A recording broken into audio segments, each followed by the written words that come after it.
Ma'am, ano po ang pangangailangan natin sa batas para po sa 20th Congress para po una, masawata, matulungan po na matigil na itong mga manlolokong ito at mapagbuti pa po ang inyo pong sistema sa NCAD, ma'am?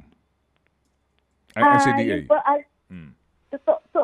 totoo po, Sir Ted, ano? So hinihingi po namin ang support ng ating mga legislators as well as the DBM po na for the next phase po yung sa rollout. Sana po masuportahan kami with regards to policy articulation or yung batas. At ganoon na rin po syempre sa budget kasi medyo may kalakihan po yung budget ng consumables nito pagka po buong Pilipinas na po yung ating gagawaan ng ID. Opo.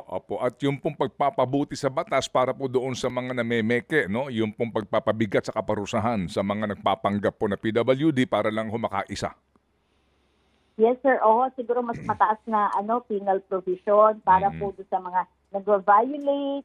At isama na po natin yung mga nag-vilify or nangungutya. Kasi ngayon po sa social media, in time pa naman po, today is the start of the National Disability Rights Week.